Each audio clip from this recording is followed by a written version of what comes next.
You can find out. Okay. But you came in to get the full effect of the play, right? I mean, you ain't come in just Okay, yeah.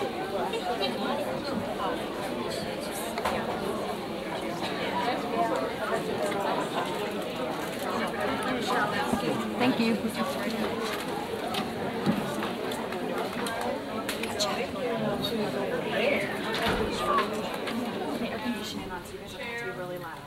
Floor, table, something. We had a great crowd on Saturday too, and I think we demonstrated we need a bigger theater. A couple of brief announcements. This is Reader's Theater, which means that the cast members will be using a script. The emphasis is on the words.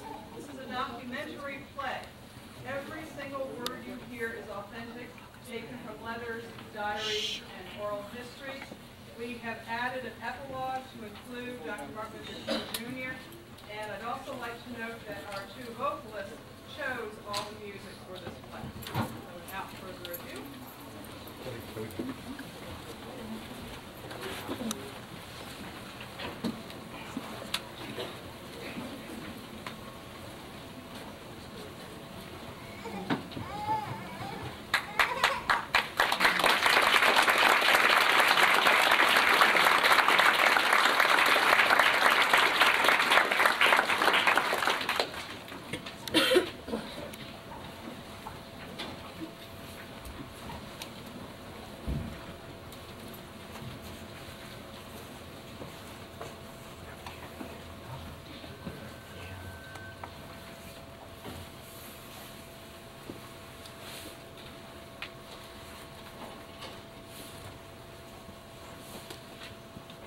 January 12, 1964. If God had intended for the races to be mixed, he would have mixed them himself in the first place. He put each color in a different place.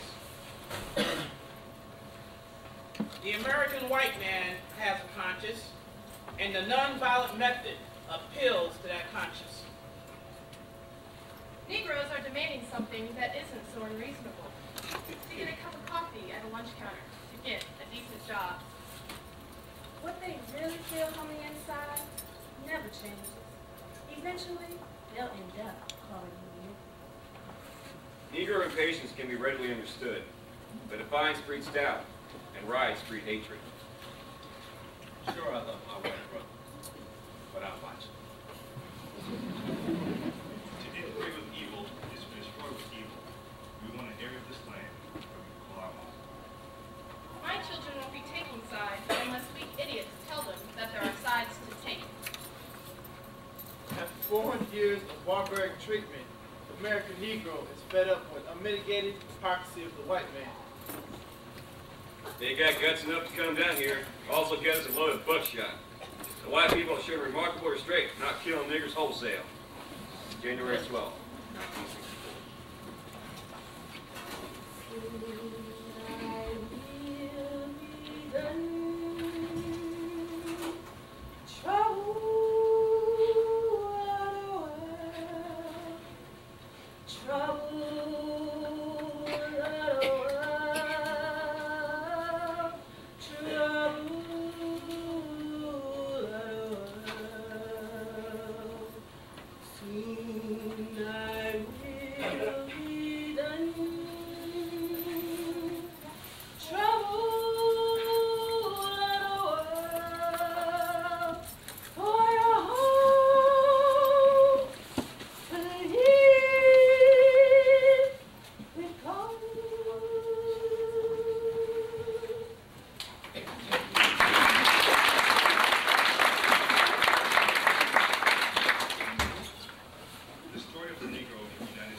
The slave ship lie a mile below the town in Bonny River, off the coast of Guinea.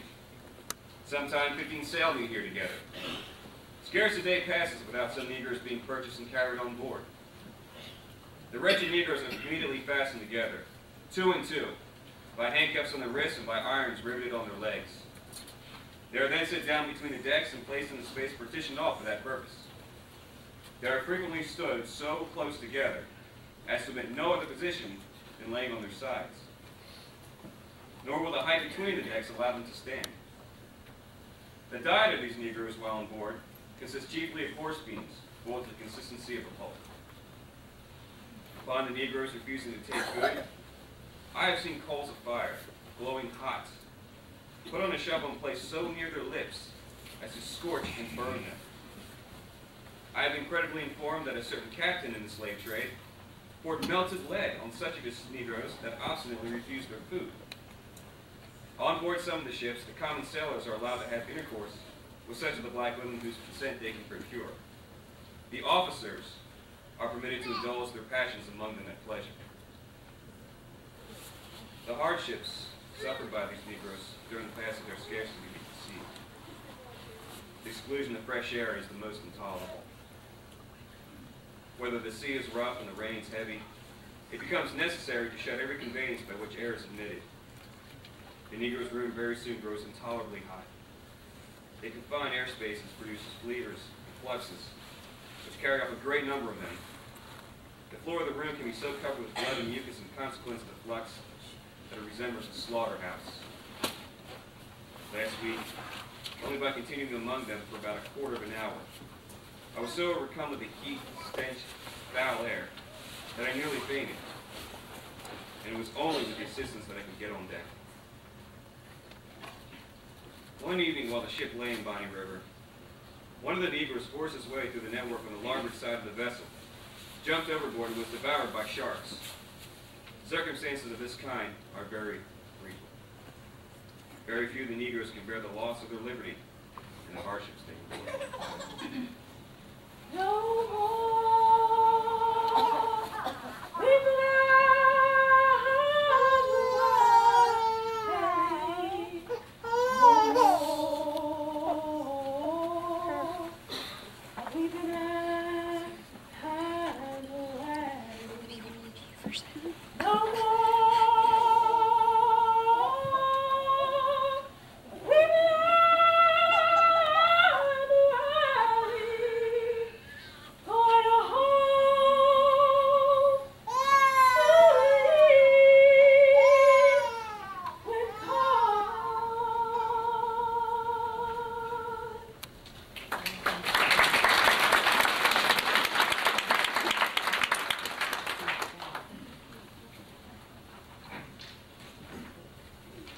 February 11, 1790.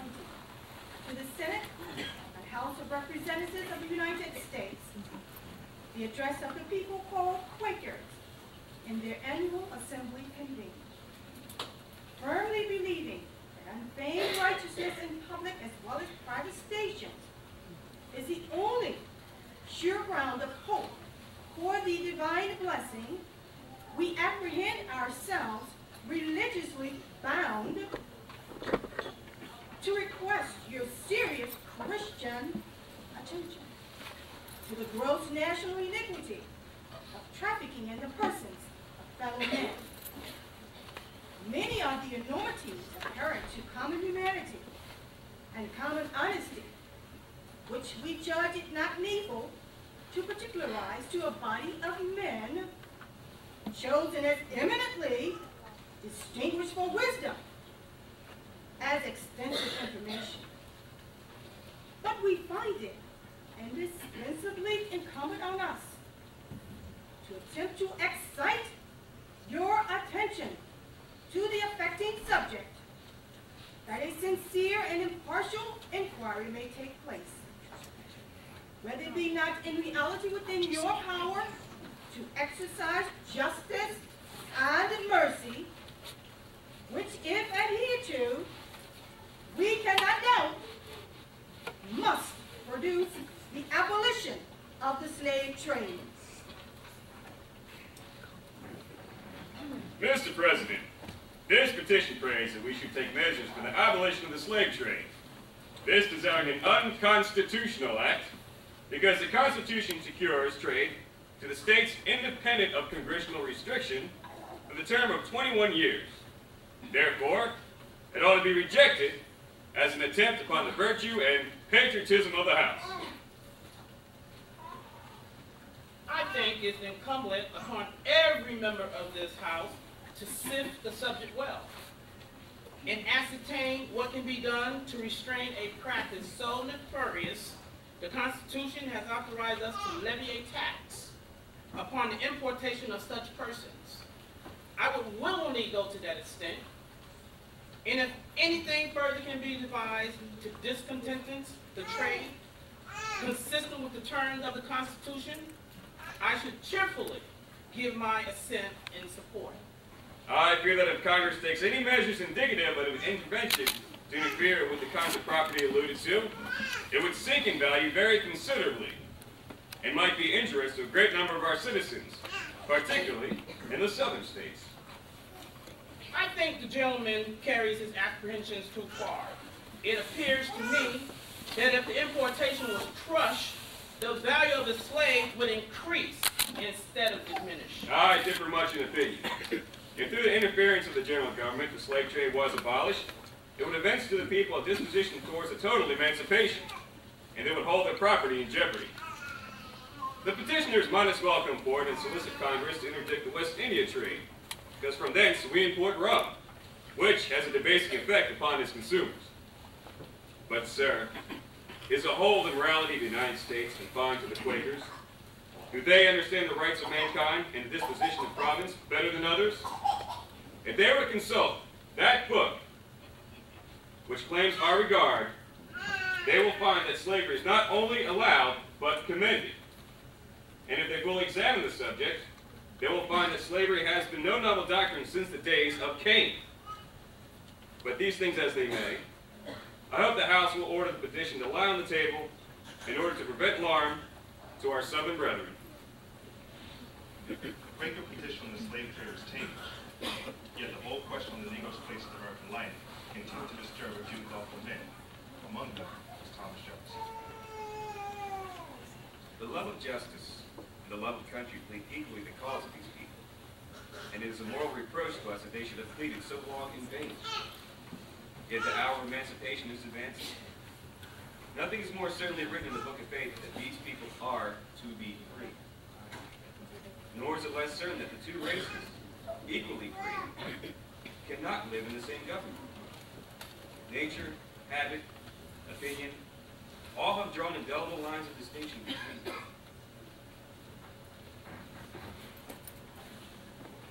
The blacks are at least as brave and more adventuresome, but this perhaps may proceed from a one forethought which prevents their seeing a danger till it be present. They are more ardent after their females, but love seems to them to be a more eager desire, and a tender, delicate mixture of sentiment and sensation. Their griefs are transient. Those numberless afflictions, which render it doubtful whether heaven has given life to us in mercy or in wrath, are less felt and sooner forgotten with them. In general, their existence appears to participate more from sensation and reflection. It appears to me that in memory they were equal to the rights, in reason much inferior. As I think one could scarcely be found capable of tracing and comprehending the investigations of Euclid. It will be right to make great allowances for the difference of condition, of education, of conversation, of the spirit in which they moved. Yet we know that among the Romans, the conditions of their slaves were much more deplorable than that of the blacks in the continent of America. Notwithstanding, their slaves were often the rarest artists. They excelled too in science, but they were the race of whites. To justify a general conclusion requires many observations.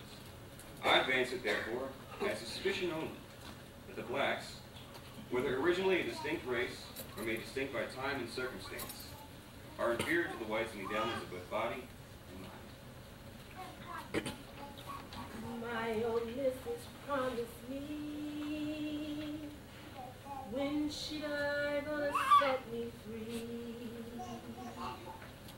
Mrs. dies 9 years ago. Here I is in the same old road.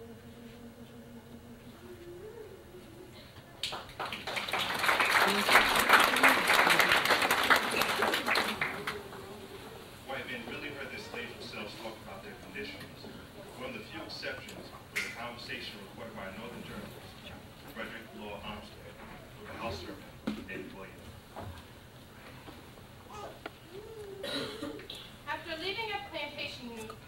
Orleans, I was driven about 20 miles in a buggy by one of those house servants. He was inclined to be talkative, and as he expressed great affection and respect for his owner, I felt at liberty to question him on some points upon which I had always previously avoided conversing with slaves. He first said that he came from Virginia. I reckons there is no black folks anywhere so well made as those was born in Virginia. Is you from New Orleans, master? No, I live in the north. There's great many black folks there, master. No, very few. There's a great many in Virginia. But I came from beyond Virginia, from New York. If I was free, I would go to old Virginia and see my old mother. I don't know exactly how old I is, but I recollect the day I was taken away. My old mother, she told me I was 13. I felt dreadful bad, but now I like it here. The people is almost all French. Is there any French in New York? Yes, but not as many as in Louisiana. I suppose there is more French people in Louisiana than there is anywhere else in this world. Ain't that, master? Except in France. What's that, man? France is the country where all the Frenchmen came from in the first place. Where's that France, master? France is a country across the ocean, the big waters, beyond Virginia, where all the Frenchmen first came from. Just as the black people all first came from Africa, you know? Is the black folks better off to be here, master? Oh, I think so. Why is it then, master, when the black people is free, they wants to send them away out of this country? Well, some people think Africa is a better place for you. What would you do if you were free? If I was free, master, first thing I'd do, if I was free, I would go work for a year and get some funny money for myself. Then, master, this is what I do. I buy myself, first place, a little house and a little lot of land. And I would go to Old Virginia and see my mother. Then, I would like to do that first thing. Then when I come back, first thing I do, I get me a wife. Then I take her to my house, and I would live with her there. And I would raise things in my garden, take them to New Orleans, and sell them there in the market. That's the way I would live if I was free. Well now, wouldn't you rather live on a plantation with a kindly master like yours than to be free, William? Oh, no, son. I'd rather be free. Yes, I like that to be better off free. I would that, master. Why would you? You see, master, if I was free, I'd have all the time to myself. I'd rather work for myself. I like that better. But then, you know, you'd have to take care of yourself and you'd get more. No, sir. I wouldn't get poor. I would get rich. Well, you see, master, that I work all the time for myself. You don't suppose there would be much sugar rates, do you? Why, yes, master, I do. Why not, sir? What would the black people do? Wouldn't they have to work for a living? And the white people own all the land. Where they gonna work? They hire themselves right out again and work harder than they do for more wages. A heap harder. I think so. I would do so, master. The black people talk among themselves about this? And they think so generally? Yes, sir, they talk so. That's what they think. Then they talk about being free a good deal, do they? Yes, sir, they say it was so. That's all. They talk, master. That's all.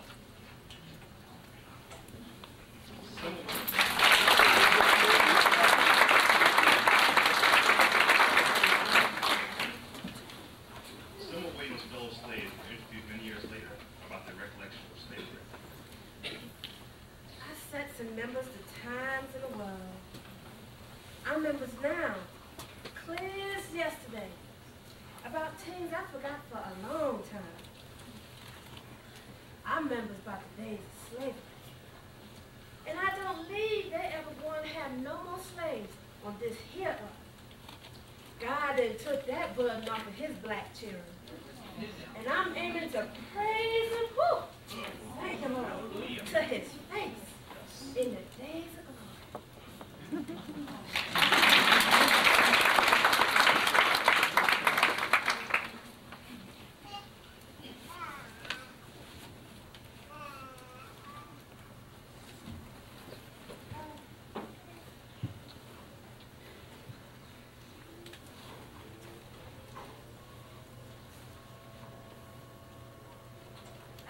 Much talk about the good old slave days.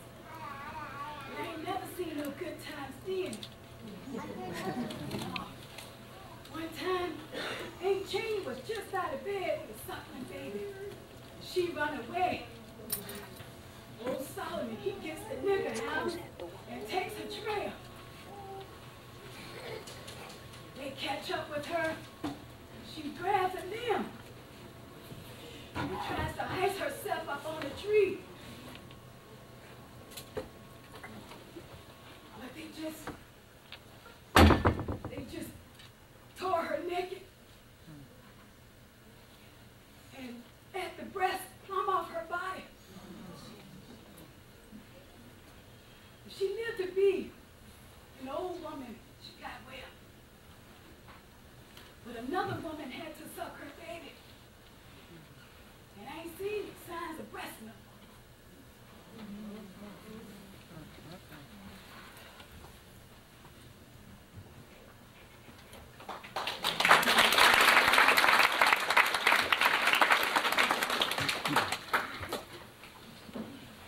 Sometimes I wishes that I could be back on the old place.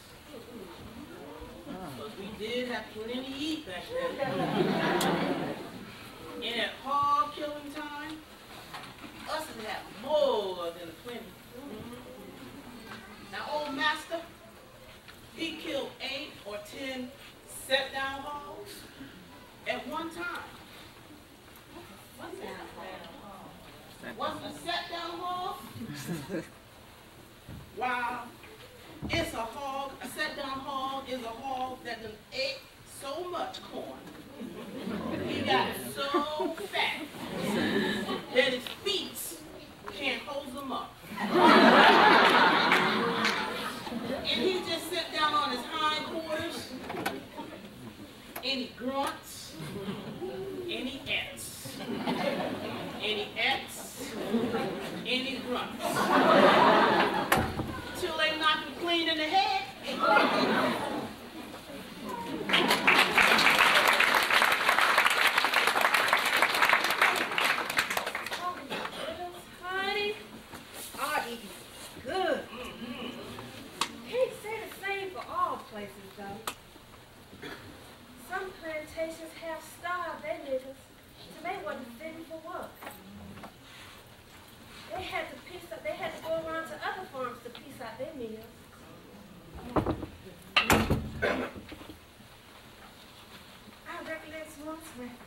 I was trying to clean the house like old Miss Tammy. And that reminds me of biscuit. I was so hungry, I ate it. Because we never see such a thing as a biscuit. And she comes in and says, "Where that biscuit?" I said, "Miss, I ate it. Because I'm so hungry." Then she grabbed that broom and started beating me over my head.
and brung back a yellow gal, dressed in fine style. She was a sinister nigger. He built her a house way up from the quarters. This yellow gal breathes fast and gets a mess of white youngers. She learned them fine manners and she combs out the hair. Once, two of them goes down the hill to the dollhouse, where the missus children and play. They wants to go in the dollhouse. And one of Mrs. Boys says, "That's for white children."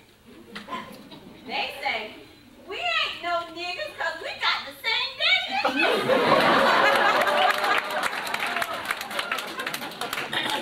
See us be about everything. They is fussing, and Missy is listening out her chamber window. When Master comes home, his wife hardly say nothing to him, and he asks her what's the matter. And she tells him, "Since you asked me, I'm studying in my mind about them white youngers of that yellow nigger went from Baton Rouge." He said, "Now, honey, I'll purchase that gal for you because she's a fine singster." She said, "It looked kind of funny.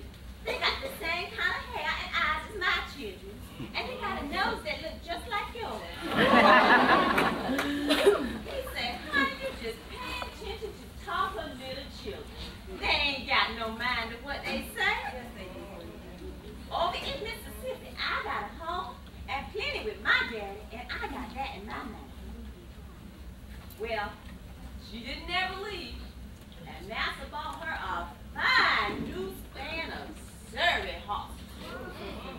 But she don't have no more children, and she ain't so cordial with the master. That yellow gal has more white young'uns. But they don't never go down that hill no more.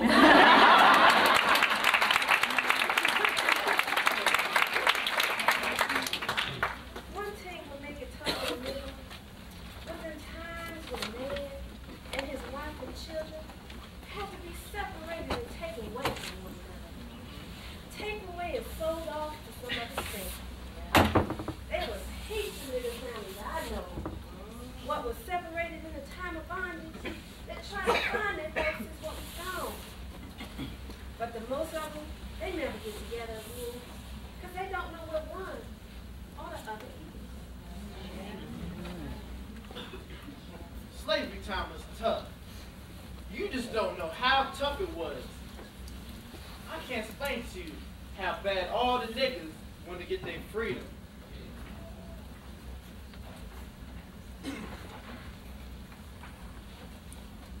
Sun up to sundown, picking that cotton. Sun up to sundown, whips by a massa. Sun up to sundown, chains and shackles. No more auction blocks for me. No more auction blocks for me. No more auction blocks for me.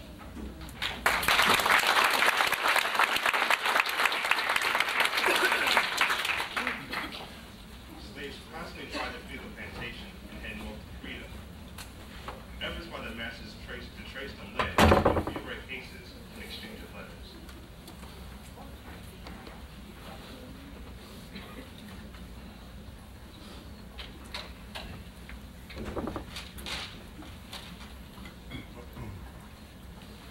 To my old master, Colonel P.H. Anderson, Big Springs, Tennessee. Sir, I got your letter. It was that fine that you had not forgotten Jordan, and that you wanted me to come back and live with you again.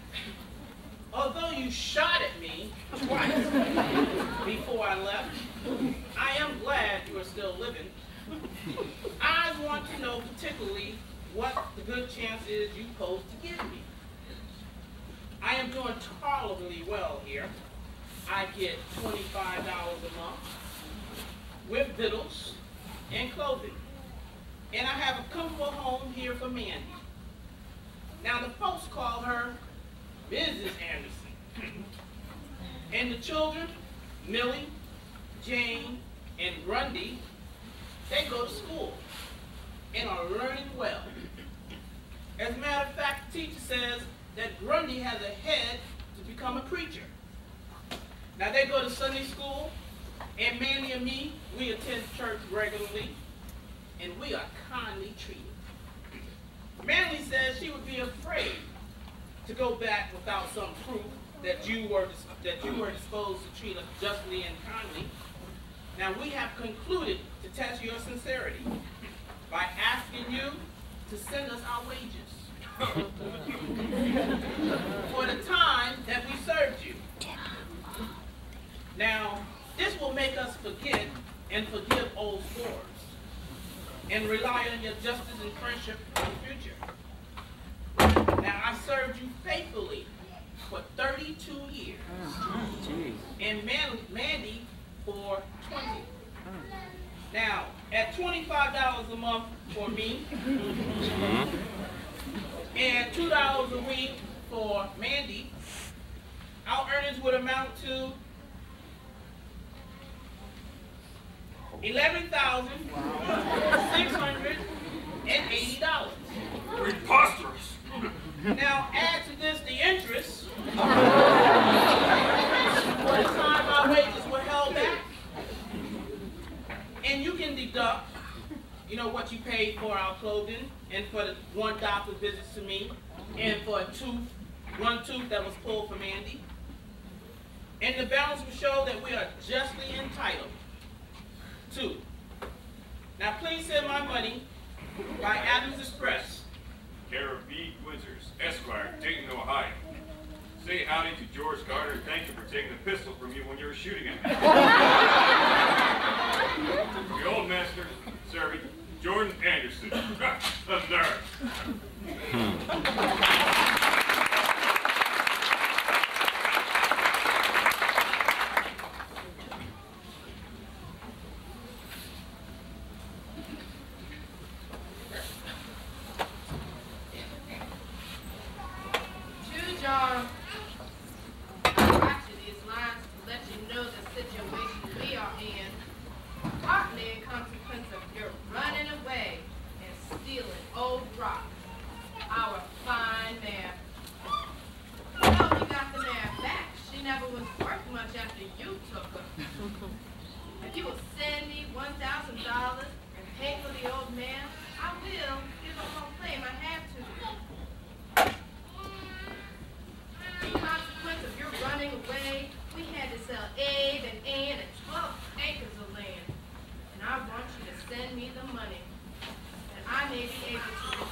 Sold my brother and sister, Abe and Ann, and 12 acres of land.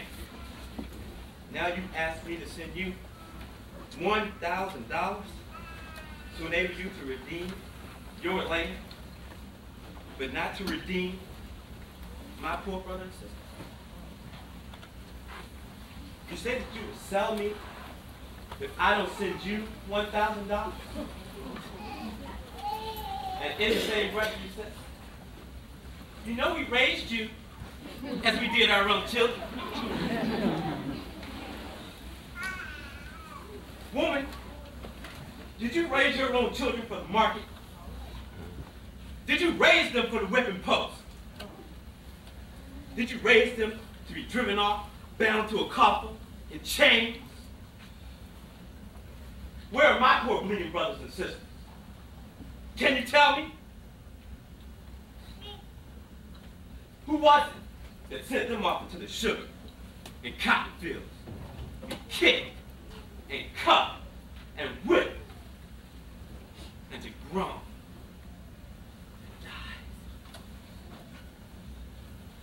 Did you think to terrify me by presenting me the alternative to give my money to you,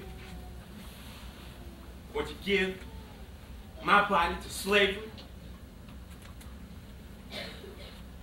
Then let me say to you, I meet the proposition with scorn and contempt. I will not budge one hair's breadth. I will not breathe one shorter breath. I stand among free people.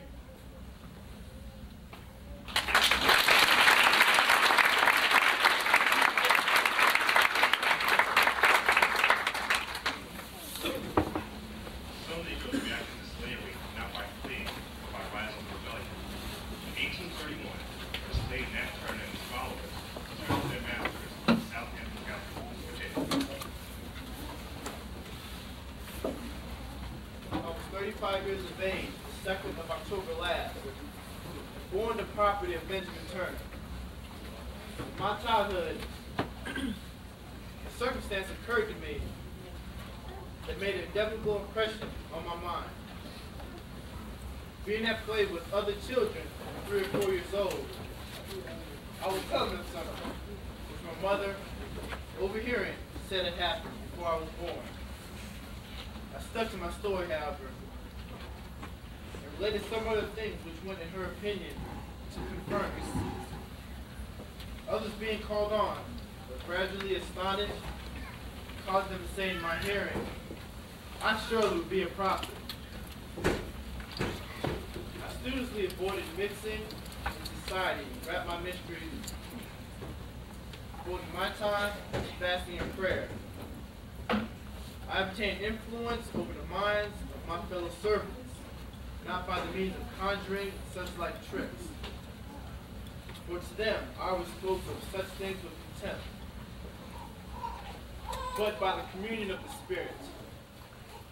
They believed and said my wisdom was from God. About this time I had a vision. I saw white spirits and black spirits engaged in battle. The sun was darkened, thunder rolled in the heavens. Blood flowed in the like streams. And I heard a voice saying, such is your luck. Such you are called to see, and let it come rough or smooth. You must surely hear it. I communicated the great work laid out for me to do. It was quickly agreed, neither age or sex was to be spared. It was my object to carry the terror and devastation wherever we went. We killed Mrs. Waller and 10 children. Then we started for Mr. William Williams. Mrs. Williams fled. She was pursued, overtaken, and after showing her the mangled body of her lifeless husband, she was told to lay down by her side, where she was shot dead. White men pursued and fired on us several times. 5 or 6 of our men were wounded, but none left the field. Finding myself defeated, I gave up all hope for the present. I was taken. A fortnight afterwards, a little hole I had dug out with my sword. I'm here loaded with chains and willing to suffer the fate that awaits me.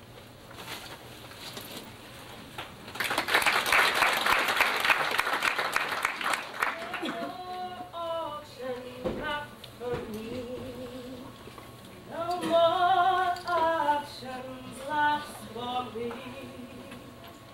No more auctions lost for me.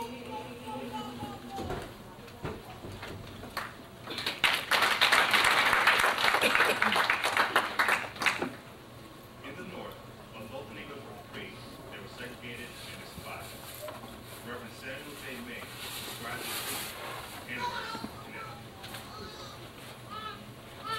In the summer fall of 1832, I heard that Miss Prudence Crandall, an excellent, well-educated drinker, had been induced by a number of ladies and gentlemen of Canterbury, Connecticut to establish her boarding and day school there. For a while, the school answered the expectations of its patrons, but early in the following year, trouble arose. Not far from Canterbury, there lived a colored man named Harris. He had a daughter, Sarah, a bright girl about 17 years of age. She had passed with good repute as a scholar through the school of the district and was hungering for more education. Sarah applied for admission into this new Canterbury school, and Miss Crandall admitted her. The pupils, I believe, made no objection, but in a few days, the parents of some of them called and remonstrated. They would not have it said that their daughters went to school with a nigger girl. Miss Crandall was assured that if she did not dismiss Sarah Harris, her white pupils would be withdrawn from her. She could not comply with such a demand. Accordingly, she gave notice that next term her school would be open for young ladies and little misses of color. The whole town was in a flame of indignation. Miss Crandall begged me to come to her as soon as my engagements would permit. When I arrived, I was informed that a town meeting was to be held. She requested that I might be heard as her attorney. The Honorable Andrew T. Judson was undoubtedly the chief of Miss Crandall's persecutors. He was the great man of the town, much talked about by the Democrats as soon-to-be governor, and a few years afterwards was appointed judge of the United States District Court. Miss May, we are not merely opposed to the establishment of this school in Canterbury. We mean there shall never be such a school set up anywhere in our state. The colored people never can rise from the menial condition in this country. They ought not be permitted to rise here. They are the inferior race of beings and never ought to be recognized as equals of the whites. Africa is the place for them. Mr. Judson, there never will be fewer colored people in this country than there are now. Though the vast majority of them, this is the native land, as much as it is ours. The only question is whether we will recognize the rights which God gave them as men. That nigger school shall never be set up in Canterbury, or any town in this state. Undismayed by such opposition, Miss Crandall received early in April 15 or 20 colored young ladies from Philadelphia, New York, Providence, and Boston. At once, all accommodations at the stores in Canterbury were denied her. She and her pupils were insulted whenever they appeared in the streets. The doors and doorsteps of her house were besmeared, as well as her well was filled with filth. Finally, the house was assaulted by a number of persons with heavy clubs and iron bars. 5 window sashes were demolished and 90 panes of glass dashed to pieces. For the first time, Miss Crandall seemed to quail, and her pupils had become afraid to remain another night under her roof. The front rooms of the houses were hardly tentable, and it seemed foolish to repair them day in and day out, only to be destroyed again. After due consideration, therefore, it was determined that the school should be abandoned. The pupils were called together, and I was requested to announce to them our decision. 20 harmless, well-behaved girls, whose only offense was that they had come together there to obtain useful knowledge, were to be told that they had better go away. The words almost blistered my lips. I felt ashamed of Canterbury, ashamed of Connecticut, and ashamed of my country.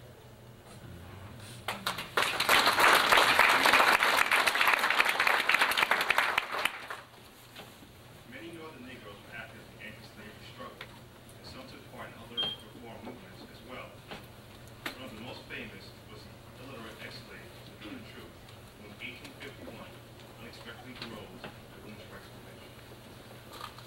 Well, Cherry, where there is so much racket, there must be something out of it. I think that betwixt the black folks of the North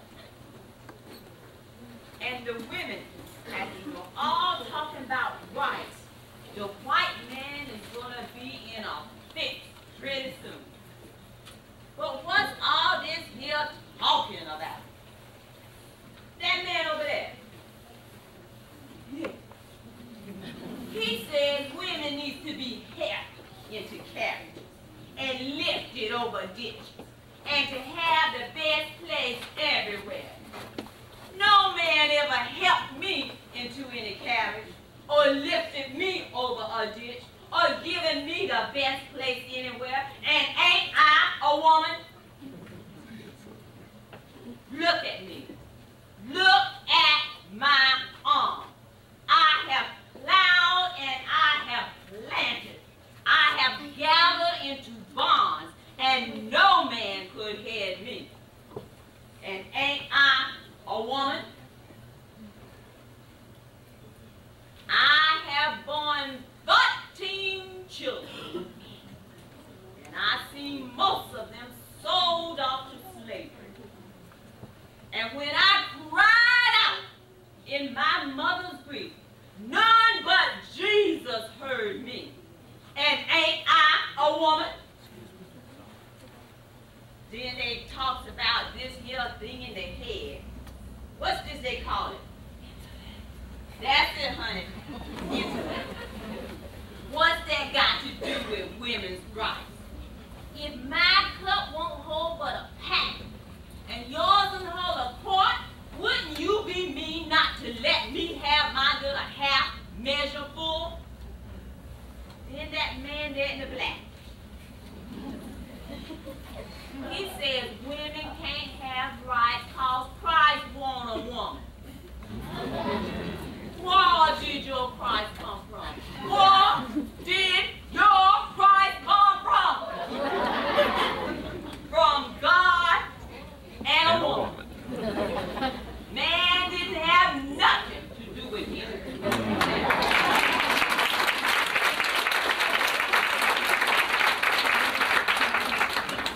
If the first woman God ever made was strong enough to turn the world upside down, then all these here women together, we ought to be able to turn it right side up.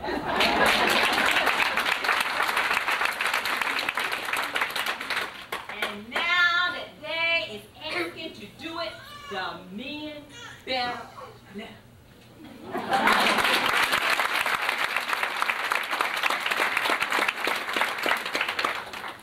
Ride on, just a little while longer. Ride on, just a little while longer. Pray on, just a little while longer. Everything will be all right. Everything will be all right.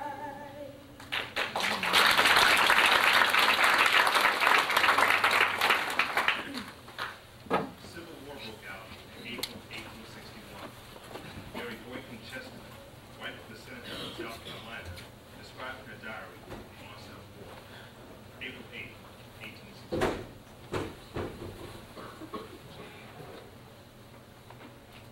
Talbot and Chu have come to say the hostilities are to begin. The men went off almost immediately, and I kept silent to my room where I sat down to a good time. Mrs. Wigfall came in and we had it out on the subject of civil war. We solaced ourselves dwelling on all that's known for us. Then we added some remarks about what we had a right to expect. Yankees in the front and Negroes in the rear.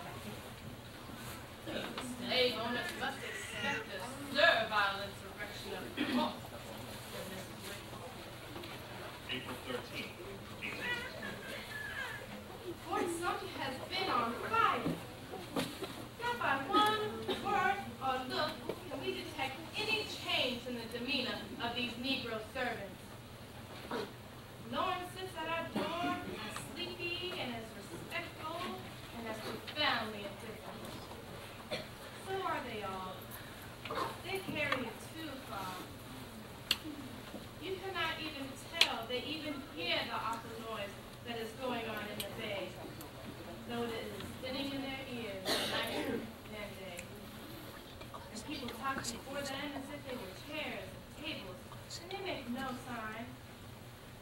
Are they slow, stupid, or wiser than we are? Silent, or strong, biding their time. August 1863, Portland, Alabama. Dick, the butler here, reminds me that when we were children, I taught him to read as soon as I could read myself. But he won't look at me now. He looks over my head. He senses freedom in the air. He always was very ambitious. He is the first Negro servant that I've ever felt a change in. They go about in their black masks, not a ripple or an emotion showing. And yet, on all other subjects except the war, they are the most excitable of all races. Now Dick might make a very respectable Egyptian sphinx, so inscrutably silent in his deeds.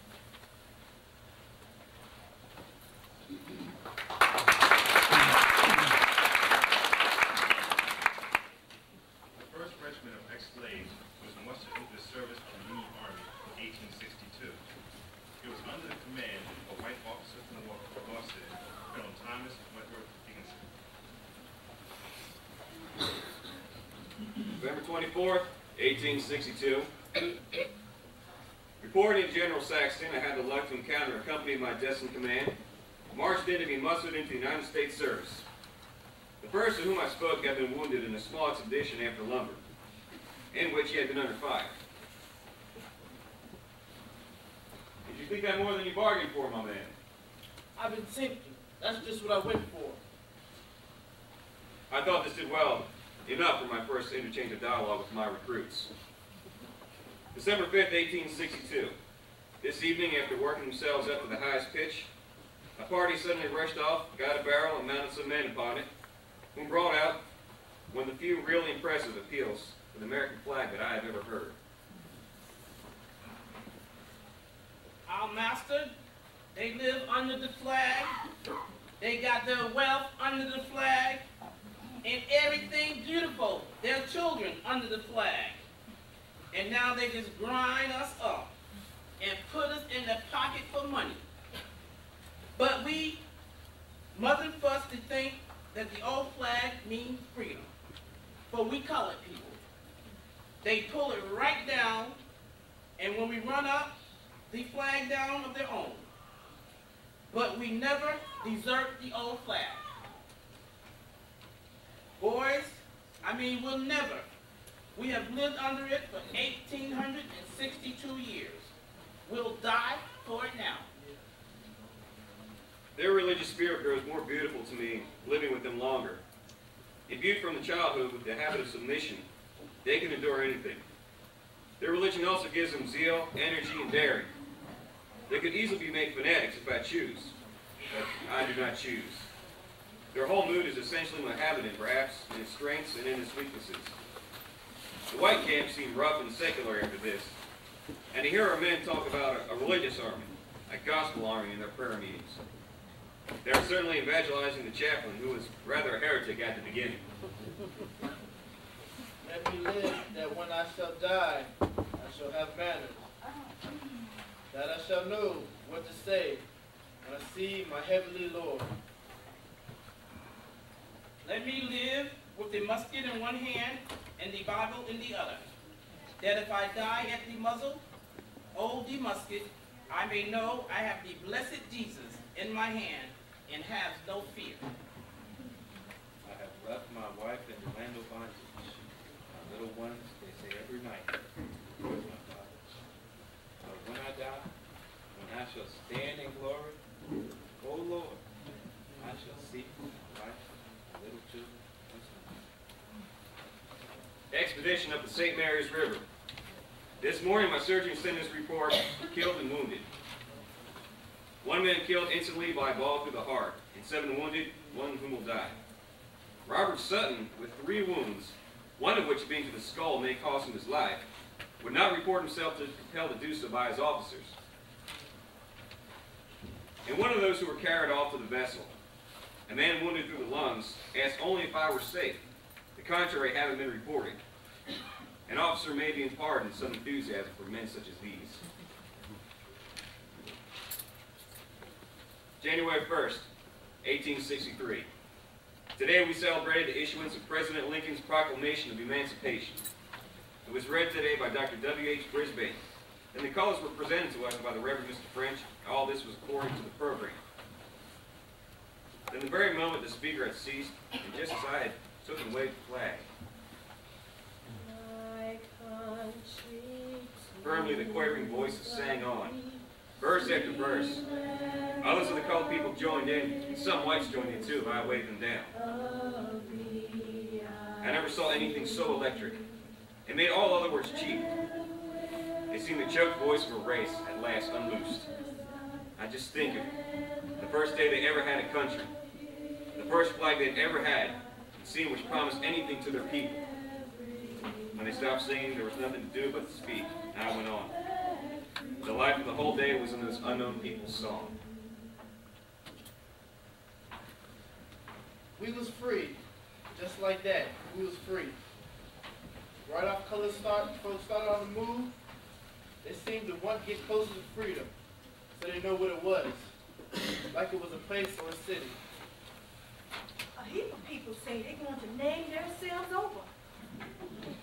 They named themselves big names. Some of the names was Abraham.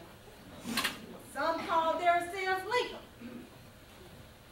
Any big name except in their master's name.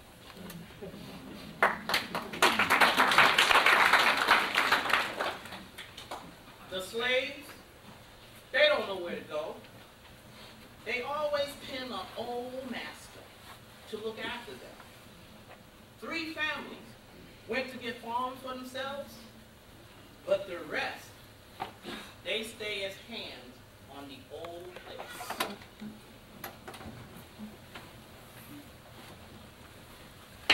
I remember someone asking, "You got to say master?" And somebody answered and said, "No."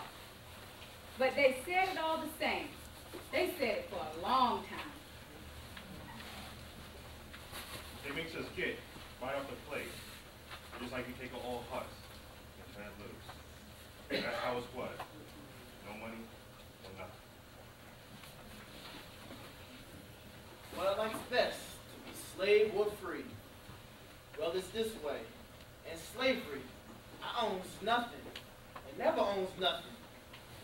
But in freedom, I owns the home and raise the family. All that calls me worrying. And in slavery, I has no worrying. But I takes the freedom.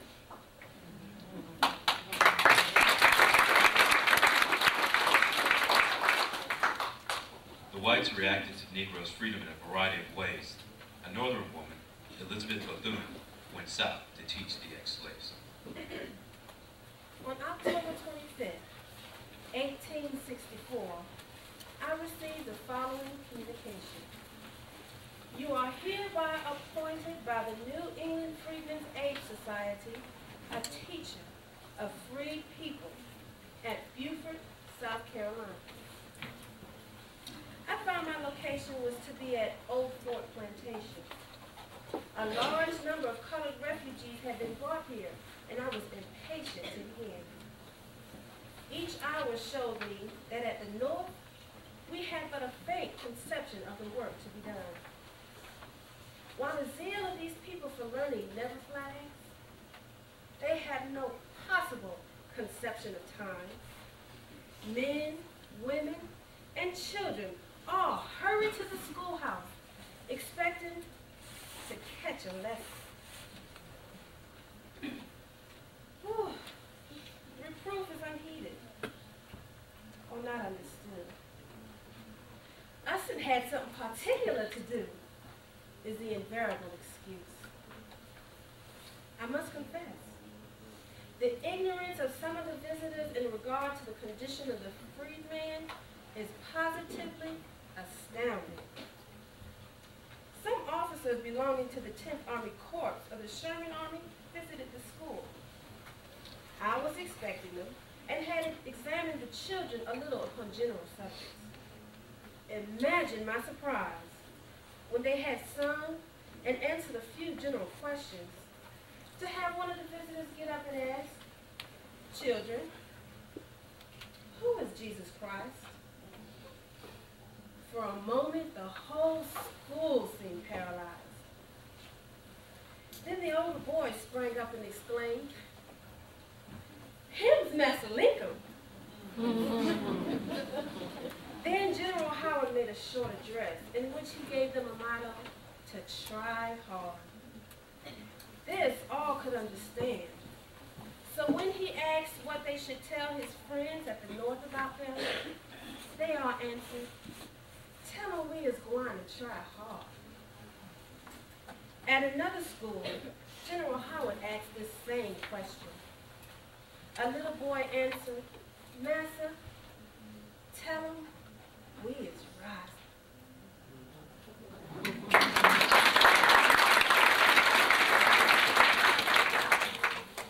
Negro's freedom disrupted the pattern of Southern life. As a Georgia woman, Eliza Andrews noted in her diary. Washington, Georgia. No power on earth can raise the inferior savage race above their civilized masters and keep them there. No matter how high a prop they build under him, the Negro is obliged sooner or later to find his level. The higher above his natural capacity they force the Negro in their rash experiments, the greater must be his fall in the end, and the more bitter our sufferings in the meantime. The town is becoming more crowded with freedmen every day, and their insolence increases with their numbers. We have not even an errand boy now, for George, the only child left on the place, is going to school. Everybody is doing housework. Father says this is what has made the Anglo-Saxon race great. They are not afraid of work. It does seem to me a waste of time for people who are capable of doing something better to spend their time sweeping and dusting, while scores of lazy Negroes that are fit for nothing else are lying around idle. Dr. Calhoun suggests that it would be a good idea to import some of them apes from Africa to replace the Negroes. But Henry said that just as soon as we had got them tamed and taught them to be of some use, those crazy fanatics at the North would insist on coming down here to emancipate them and give them universal suffrage. A good many people seem to think that the Yankees are never going to be satisfied till they get the Negroes to voting. Father says it's the worst thing we have to fear now. By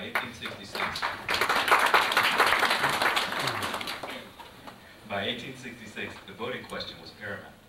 On February 7th, Frederick Douglass, the chief spokesman for his race, and George T. Downing, another prominent Negro leader, brought the issue to Andrew Johnson, President of the United States. We present ourselves to your excellency in the name of the colored people of the United States. We are Americans, native-born Americans. We are citizens.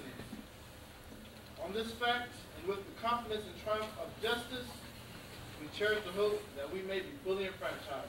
I do not like to be arraigned by some who can get handsomely round periods and deal in rhetoric. While I say I am a friend of the colored man, I do not want to adopt a policy that I believe will end in a contest between the races and the extermination of one or the other. God forbid I should ever be arraigned in such swear. Mr. President, do you wish... I am not quite through yet. The query comes up whether these two races, without the time for passion and excitement to be appeased, and without some time for the slightest improvement, are to be thrown together at the ballot box. Will you say that a majority of the people shall receive a state of things they are opposed to? That was said before the war. I am now talking about principle, not what somebody else said. What would you have said, Mr. President, to South Carolina, where a majority of the inhabitants are colored? That doesn't change the principle at all. It is, in fact, for the people to say who shall vote and not for the Congress of the United States. It is a fundamental tenet in my creed that the will of the people must be obeyed. Is there anything wrong with that? There's a great deal that's wrong, Mr. President. With all due respect. It is the people of the United States that must for themselves determine this thing. God knows that anything I can do to help elevate the races, I will do. And to be able to do so is the sincerest desire of my heart. I'm glad to have met you, gentlemen, and I appreciate the comments and compliments you have given me. I have to turn to our thanks, Mr. President, for so kindly granting us this interview. You're not to expect to argue this question with your excellency. If you grant us permission, of course we would endeavor to controvert some of the decisions you have assumed. I thought you expected me to indicate what my views were on the subject touched upon by your statement. We are very happy indeed to have heard them. If the President will allow me, I'd like to say one or two words in reply. You enfranchise your enemies and disfranchise your friends. All I've done is indicate what my views are, as I suppose you expect me to from your address. What the excellency would be pleased to hear, I'd like to say a word or two in regards to the enfranchisement of the blacks that are preventing a conflict of the races. I repeat, I merely wanted to indicate my views and not to enter into any general controversy. Your statement was a very frank one, and I thought it was due to you to meet it in the same spirit. Thank you, sir. If you all inculcate the idea that the colored people can live and advance to better advantage elsewhere than in the South, it would be better for them. But we cannot get away from plantation. Now, what prevents you? The Negro is divested of all power. He's absolutely in the hands of those men. If the master now controls him or his actions, will you not control him in his vote as well? Let the Negro once understand that he has an organic right to vote, and he will raise up a party in the southern states who will rally with him. I suggest immigration. If he cannot get employment in the South, he has it in his power to go where he can get it. The President sends us to the people, and we go to the people. Yes, sir, I have great faith in the people. I believe they will do what is right.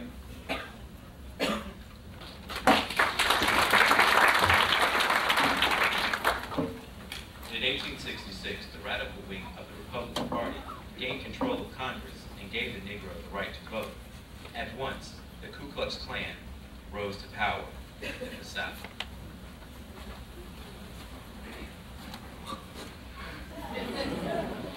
Before the Almighty Judge of heaven and earth, and upon the holy evangelism of Almighty God, I do of my own free will and accord subscribe to the sacred binding obligation. We are on the side of justice, humanity, constitutional liberty, and bequeath to us in its purity by our forefathers, we oppose and reject the principles of the radical party. Acts of violence by the Klan were investigated by the federal government in a series of hearings and trials.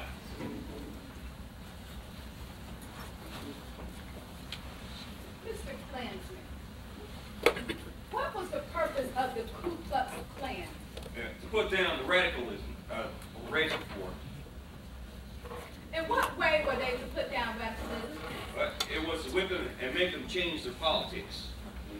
And how many raids have you been on by order of the chief? Well, 2, ma'am. Now, will you state to the jury what was done on those raids? Yes, ma'am. Well, we were ordered to meet at Howell's Ferry and went and whipped 5 colored men. Presley Holmes was the first they whipped, and then they went on and whipped Jerry Thompson. And then they whipped Charlie Good and James Leach and Amos Lowell. And how many men were on those raids? Well, I think there were 20 in number. You think? And how were they armed in uniform? Well, I had red gowns, and some had white covers over their horses. Some had pistols, and some had guns. And what did they wear on their heads? Some came down over their heads. Some of them had horns on. Disguises dropped down over their faces? Yes, ma'am. And what was the object in whipping those 5 men you have named? Well, the object of whipping Mr. Presley Holmes was about some threats he had made about him going to be buried in Salem Graveyard. And what was the first to occur?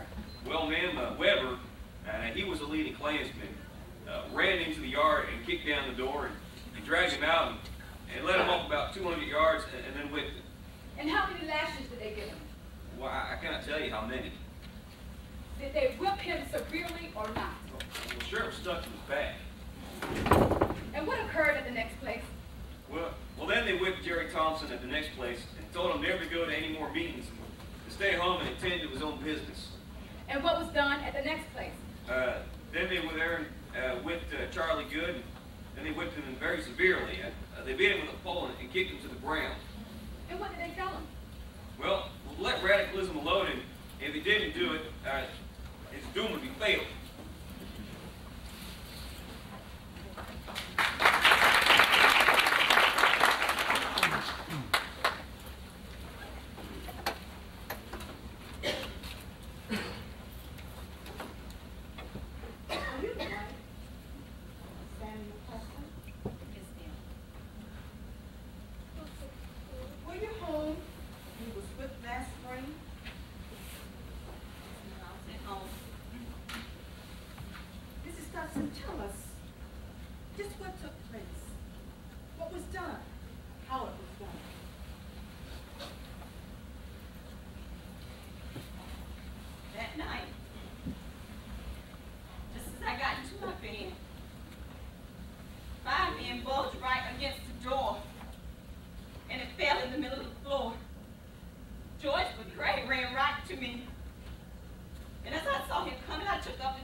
she began to walk, one of her hips was very bad. And every time she would stand up, she would scream. But I rubbed it, and I rubbed it, and now it looks like she's gonna be okay.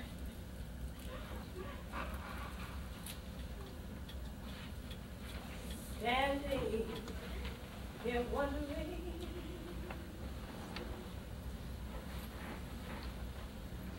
which way to go. So much confusion in this world below.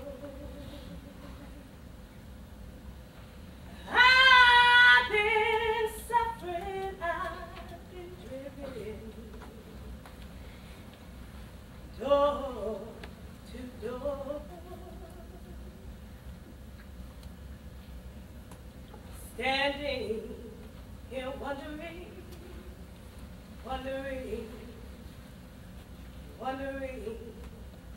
which way to go.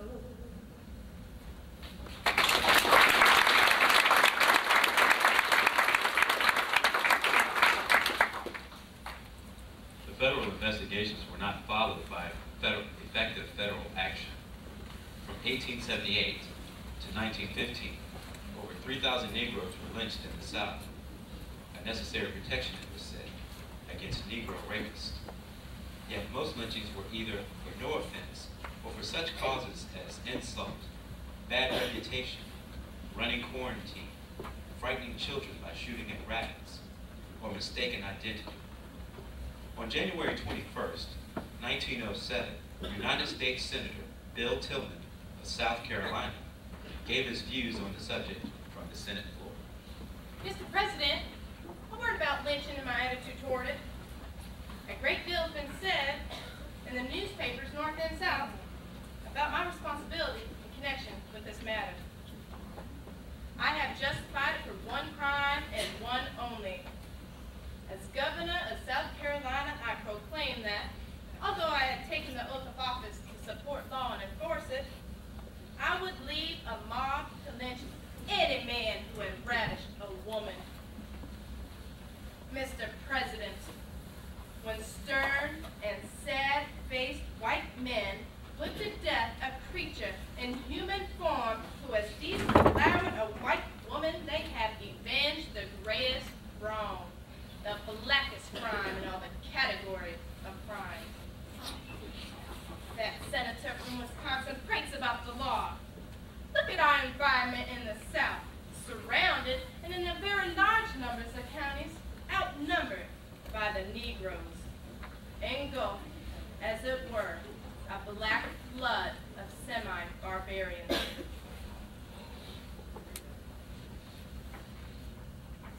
For 40 years, these Negroes have been taught the damnable heresy of equality with the white man.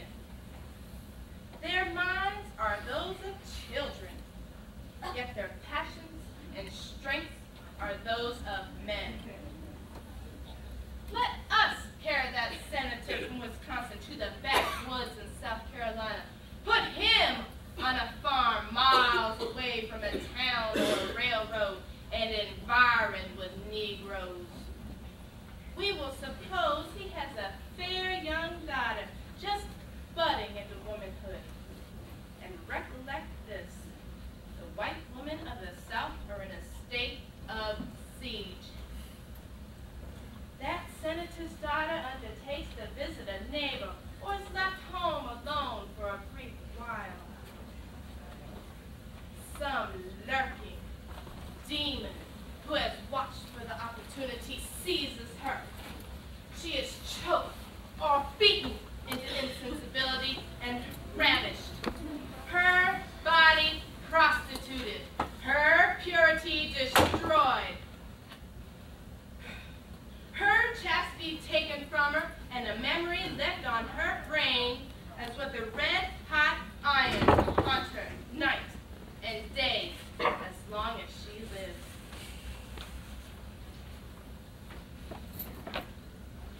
In other words, a death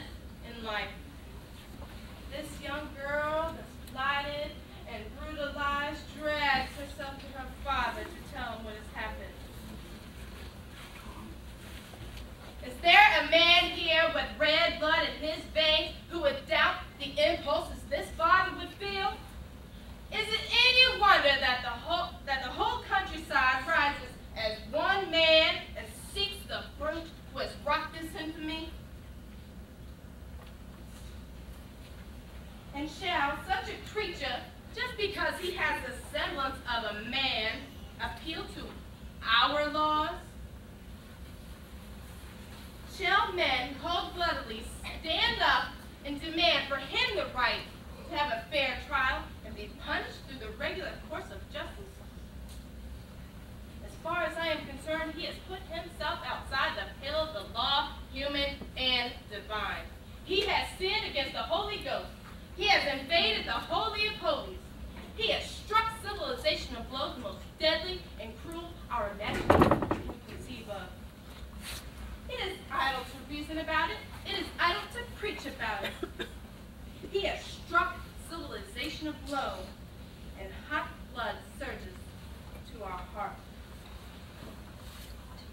Civilization peels off us, any and all of us who are man, and we revert to the original savage type whose impulses under such circumstances has always been to kill, kill, kill.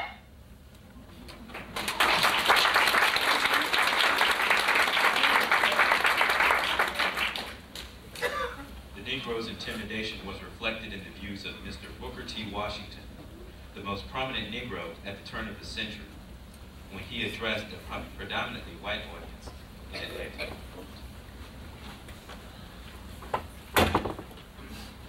The Negro's greatest danger is that in the leap from slavery to freedom, we may overlook the fact that the masses of us are lived by the production of our hands. Is at the bottom of life we must begin, not at the top. You can be sure in the future, as you were in the past, that you and your families will be surrounded by the most patient, faithful, law-abiding, and unresentful people that this world has ever seen. In all things that are purely separate as the fingers, yet as the hand that all essential things to mutual progress. The wisest among my race understand that the agitation of the questions of social inequality is our extremest folly. It is important in the right that all privileges of the law be ours, but it's vastly more important that we are prepared for the exercise of those privileges. The opportunity to earn $1 in a factory just now is worth infinitely more than the opportunity to spend $1 in the opera house. W.E. Du Bois, later one of the founders of the NAACP, was not satisfied with Mr. Washington's leadership. One hesitates to criticize a life which begins so little, has done so much. Yet the time has come when one may speak in all sincerity and utter courtesy of the mistakes and shortcomings of Mr. Booker T. Washington. Mr. Washington represents the Negro thought, the old attitude of adjustment and submission. He practically accepts the alleged superiority and high demands of the Negroes as men and American citizens. Mr. Washington adds that black people concentrate all their energies on industrial education, the accumulation of wealth, and conciliation with the South. Now, we do not expect that the free right to vote, to enjoy civic rights, and to be educated will come in a moment. We do not expect to see the bias and prejudices of years disappear at the blast of a trumpet, but we are absolutely certain that the way for people to gain their reasonable rights is not by continually throwing them away and insisting that they do not want them, that the way for people to gain their reasonable rights is not by continually belittling and ridiculing themselves, that on the contrary, Negroes must insist in season and out of season that voting is necessary to modern manhood, that color discrimination is barbarism, and that black boys need education. as well as white boys.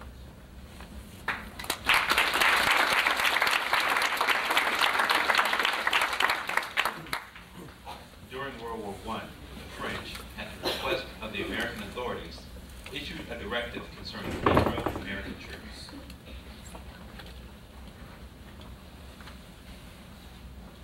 To the French military mission stationed with the American Army, August 7, 1918. Secret information concerning the Black American troops. It is important for French officers who have been called upon to exercise command over Black American troops or to live in close contact with them to recognize that American opinion is unanimous on the color question and does not admit of any discussion. The French public has become accustomed to treating the Negro with familiarity and indulgence. These are matters of grievous concern to the Americans. They consider them an affront to their national policy. It is of the utmost importance that every effort be made to avoid profoundly estranging American opinion. We must not eat with the blacks, must not shake hands, or sit to talk or meet with them outside of the requirements of military service. Americans become greatly incensed at any public expression of intimacy between one women with black men. Military authority cannot intervene directly in this question, but it can, through the civil authorities, exercise some influence on the population. Signed, Dino.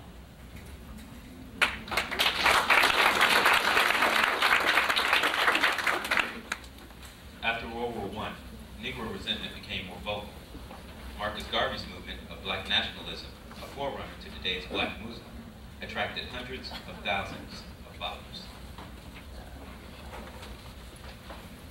We are too large and great a number not to be a great people, a great race, and a great nation. We are the descendants of a suffering people. We are the descendants of a people determined to suffer no longer.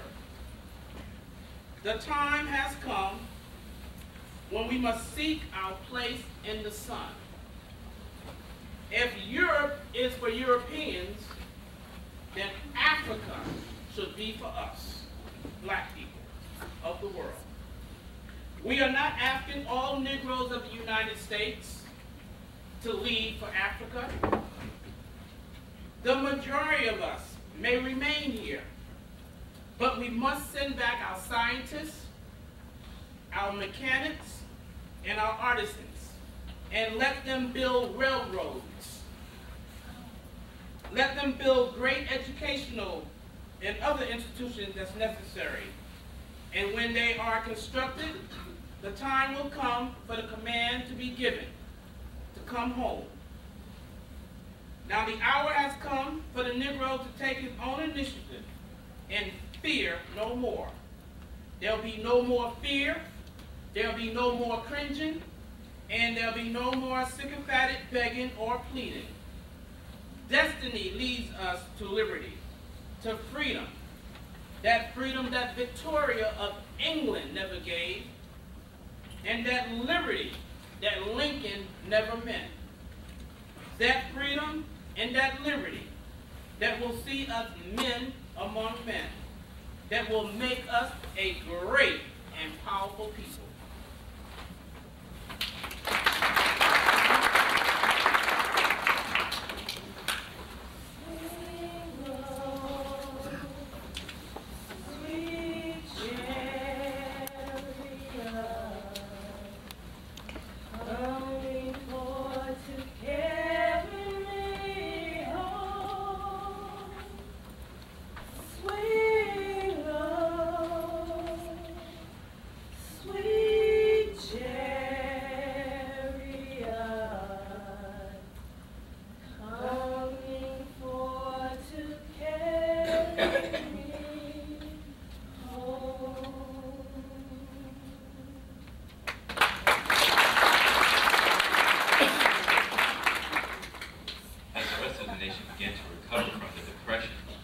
Negroes continue to be economically exploited.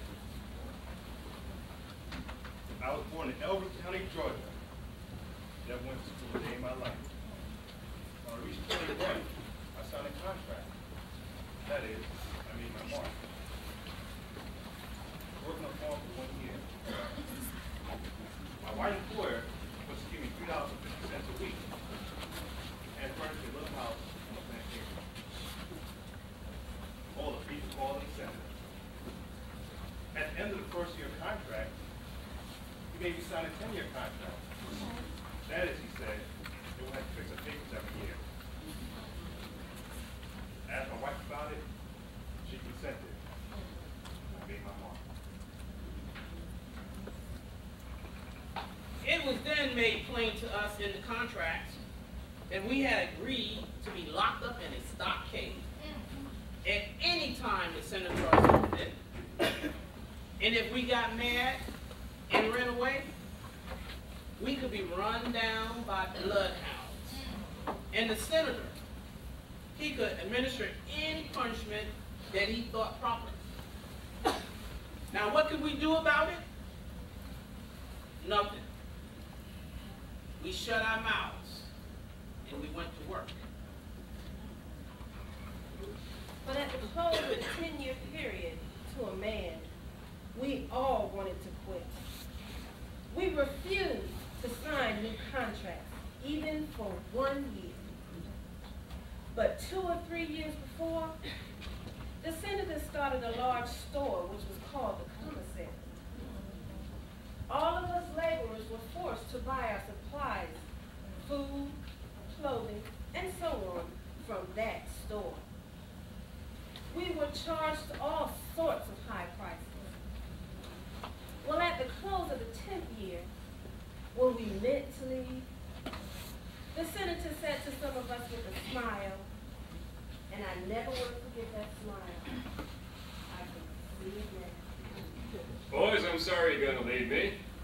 I do hope you do well in your new place. So well that you'll be able to pay me off the little balances of what you owe me. Frank Stuber, $173. Joe Stevens, $146. Jack McDonald, $165. Mary Blanton, $125. Linda Frazier, $135.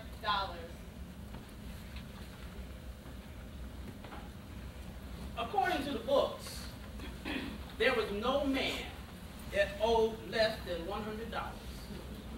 I owes $165, according to the bookkeeper. No one of us would have dared to dispute a white man. So we were told we might go if we signed acknowledgments. So we would sign anything just to get away. So we stepped up and we each made our marks. Now the next morning, it was explained to us that in the papers we had signed, we had not only made acknowledgments of our debt, but had also agreed to work for our employer until the debt was paid in full by hard labor. And from that day forward, we were treated just like convicts. Really, we had made ourselves slaves, or peons, as the law had called it. Now, the working day on a peon farm, why, it began with the sunrise to the sunset. Rain, cold, or shine. This was the rule. Now, it was a hard school, that peon camp was.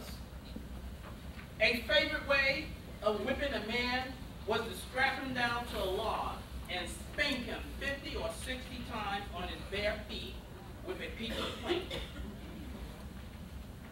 I could tell you more, but I've said enough. But I didn't tell you how I got away. I didn't tell you how I got out. When I had served for nearly 3 years, and you remember I owed $165, well, one of the bosses come up to me, and he said that my time was up. Huh. He was the one that was said to be sleeping with my wife. Well, he took me in a buggy into South Carolina and set me down and told me to give. I've been here in the Birmingham district since for a long time, and I reckon I'll die here, either in a coal mine or in an iron furnace.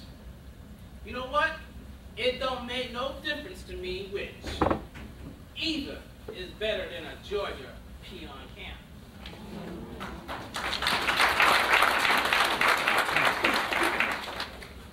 Sometimes I feel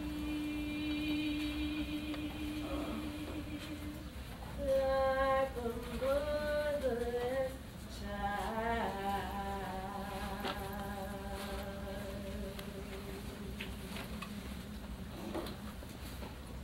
Sometimes I feel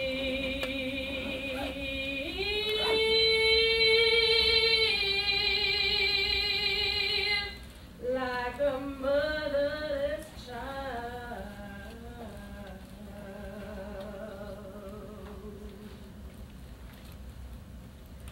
Sometimes I feel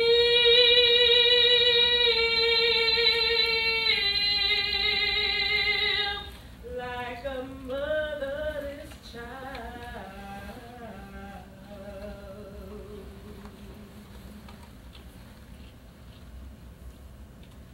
Just tell me away from a home, Lord. Just a long way.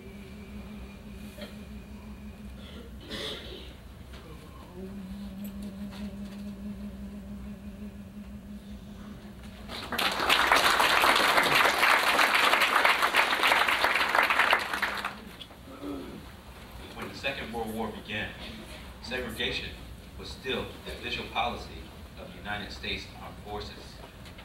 It remained so throughout the war. Persistent rumors of conflict between Negro and white troops reached Walter White, secretary of the NAACP, who went overseas to investigate. Among the places he visited was Guam. There were no Negro troops in Guam, only service units. Negro resentment that this would probably never have been translated into action and had not been a long series of unchecked and unpunished insults and attacks been made upon these Negroes. Stones, empty beer bottles, and other missiles were thrown from trucks into the Negro camp, accompanied by such epithets as niggers, night fighters, black sons of bitches. Twice hand grenades were hurled into the black Negro camp. Small gangs of Marines began to run Negroes out of Ghana, the largest town of Guam. On the afternoon of Christmas Day, 1944, two intoxicated Marines shot and killed a Negro soldier. Neither of them was even arrested. Around nightfall, the chief of the machine gun mounted on it drove past firing into the Negro camp. By this time, the camp was in a state of almost hysterical apprehension. Negroes climbed aboard 2 trucks and set out for Ghana. A roadblock was thrown up, and all the Negro men, 44 number, were arrested. Among the crimes charged against them was unlawful assemblies, rioting, theft of government property, and attempted murder. The recommendations of the Board of Inquiry, despite the evidence, resulted in courts-martial and the sentencing of all 44 men to prison terms. Half of these were later reversed when we appealed the convictions, but we had to take the case all the way to the Secretary of the Navy in the White House to achieve this. It was this pattern which was responsible for the cynical remark I heard so often from Negro troops. We know that our battle for democracy will begin when we reach San Francisco on the way home. There was no major breakthrough until 1954, when the Supreme Court declared segregation of public schools unconstitutional. Southern resistance to court's decision came to a head 3 years later at Little Rock, Arkansas, when a 15-year-old girl tried to go to school at Central High. The night before, I was so excited I couldn't sleep. The next morning, I was about the first one up. While I was pressing my black and white dress, I had made it to work on the first day of school. My little brother turned on the TV set. They started telling about a large crowd gathered at the school. The man on TV said he wondered if we were going to show up that morning. Mother called from the kitchen where she was fixing breakfast. Turn that TV! She was so upset and worried. I wanted to comfort her. So I said, Mother, don't worry. Dad was walking back and forth from room to room with a sad expression. He was chewing on his pipe, and he had a cigar in his hand. But he didn't light either one. It would have been funny, only he was so nervous. Before I left home, Mother called us into the living room. She said we should have a word of prayer. Then I called the bus and got off a block from the school. I saw a large crowd of people standing across the street from the Soldiers Garden Central. As I walked on, the crowd suddenly got stirred up. For a moment, all I could hear was a shuffling of their feet. Then someone shouted, "Here she comes! Get ready!" The crowd moved in closer and then began to follow me, calling me names. I still wasn't afraid, just a little bit nervous. Then my knees started to shake all of a sudden. I wondered whether I could make it to the center entrance, a block away. It was the longest block I'd ever walked in my whole life. Even so, I still wasn't too scared, because all the time I kept thinking that the guards would protect me. When I got right in front of the school, I went up to a guard. He just looked straight ahead and didn't move to let me pass him. I stood looking at the school. It looked so big. Just then, the guards let some white students go through. The crowd was quiet. I guess they were waiting to see what was going to happen. When I was able to steady my knees, I walked up to the guard who had let the white students in. He too didn't move. When I tried to squeeze past him, he raised his bayonet.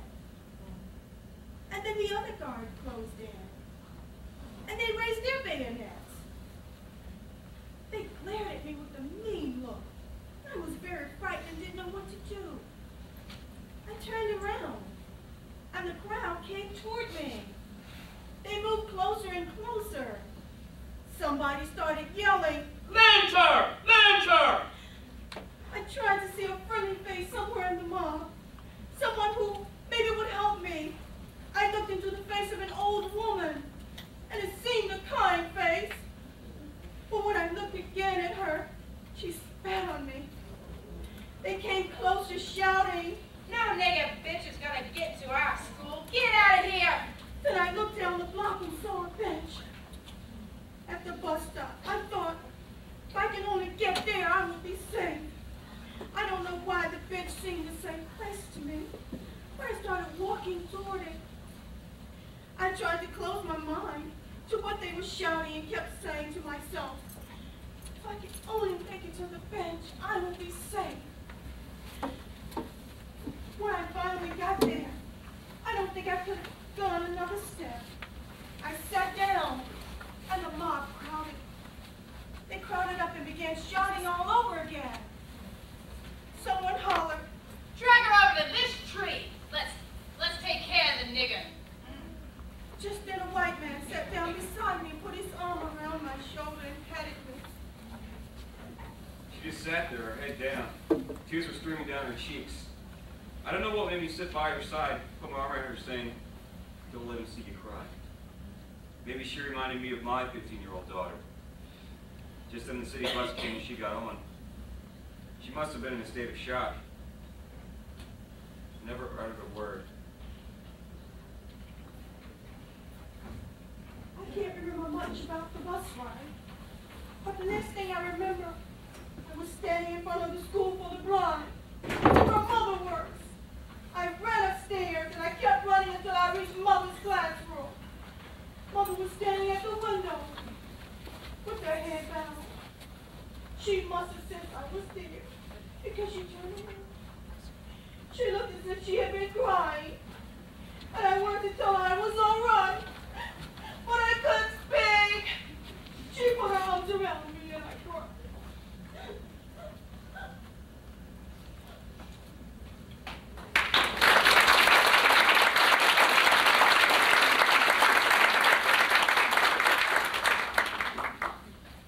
After 1957, the Negro protests exploded. Bus boycotts, sit-ins, freedom rides, drives for voter registration, job protests.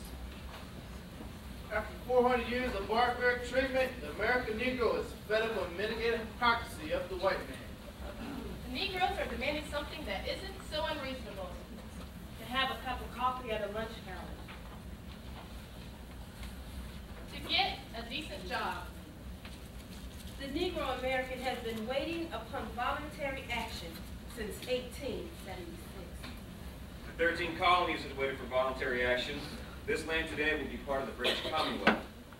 Demonstrations will go on for the same reason the 13 colonies took up arms against George III. Well, like the colonies, we have beseeched. We have implored. We have supplicated. We have entreated. We are writing our Declaration of Independence in shoe leather instead of it. We're through with tokenism and gradualism, and see how far you've come-ism. We're through with that. We've done more for your people than anyone else's. We can't wait any longer. Now is the time. We have come together to celebrate the life and legacy of Dr. Martin Luther King Jr., a man who dedicated his life to improving the lives of all Americans through his philosophy of nonviolent direct action. In his all too brief life of 39 years, his courage, his devotion to civil rights, and his charismatic leadership inspired millions of people worldwide. His 1963 I Have a Dream speech at the March on Washington, delivered from the steps of the Lincoln Memorial to over 250,000 people, has become one of the most famous public addresses of 20th century America. In 1964, at the age of 35, Dr. King became the youngest man, the second American, and the third African American to win the Nobel Peace Prize. We dedicated our performance to Dr. King's memory as we echo his dream. 54 years ago, a great American, in whose symbolic shadow we stand today, signed the Emancipation Proclamation. This momentous decree came as a great beacon light of hope to millions of slaves who have been seared in the flames of withering injustice. It came as a joyous daybreak to the end of the long night of their captivity. But 100 years later, colored America is still not free.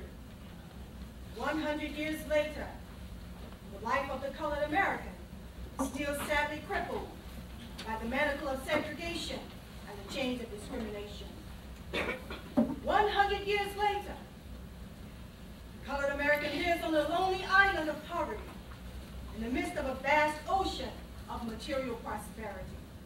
100 years later, the colored American is still languishing in the corners of American society and finds himself an exile in his own land. So we have come here today to dramatize the shameful condition. Let us not wallow in the valley of despair. So even though we face the difficulties of today and tomorrow, I still have a dream. It is a dream deeply rooted in the American dream. I have a dream that one day this nation will rise up and live out the true meaning of its creed. We hold these truths to be self-evident, that all men are created equal. I have a dream that my 4 little children will one day live in a nation where they will not be judged by the color of their skin, but by the context of their character. I have a dream today. I have a dream that one day little black boys and black girls will be able to join hands with little white boys and white girls as brothers and sisters. I have a dream today. I have a dream that one day every valley shall be filled, every hill shall be exalted, and every mountain shall be made low. The rough places will be made plain, and the crooked places will be made straight. And the glory of the Lord shall be revealed, all flesh shall see it together. This is our hope. This is the faith I will go back to the South with. With this faith, we will be able to hew out of the mountain of despair a stone of hope. With this faith, we will be able to transform the jangling discord of our nation into a beautiful symphony of brotherhood.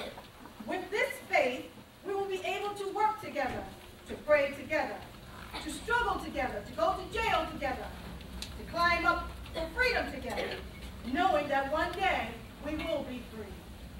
This will be the day when all God's children will be able to sing with new meaning. My country, 'tis of thee, sweet land of liberty, of thee I sing. Land where my fathers died, land of the pilgrim's pride. From every mountainside, let freedom ring. And if America is to be a great nation, this must become true. So let freedom ring from the hilltops of New Hampshire. Let freedom ring from the mighty mountains of New York. Let freedom ring from the happening Alleghenies of Pennsylvania. Let freedom ring from the snow-capped Rockies of Colorado. Let freedom ring from the curvaceous slopes of California. But not only that, let freedom ring from Stone Mountain of Georgia. Let freedom ring from every hill and molehill of Mississippi and every mountainside. When we let freedom ring, when we let it ring from every village and every hamlet, from every state and every city, we will be able to speed up that day when all God's children, black man and white man, Jews and Gentiles, Protestants and Catholics, will be able to join hands and sing in the words of the old Negro spiritual. Free at last, free at last. Thank God Almighty, we're free at last.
I did this for orientation right.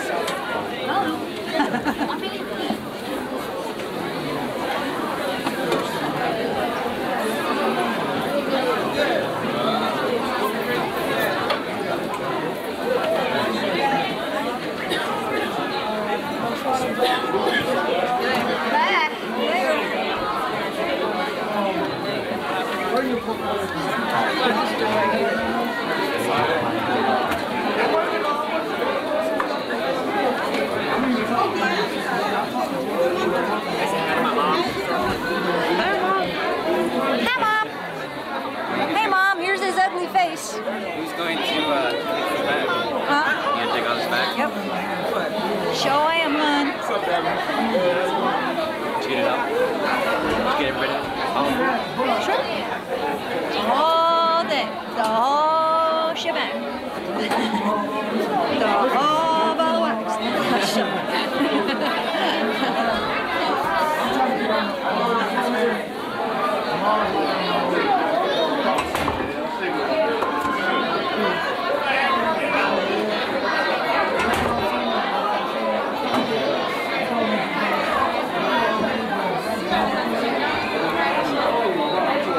Yes.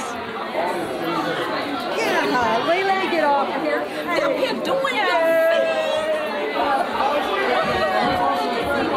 My husband prayed to take me from everybody, and you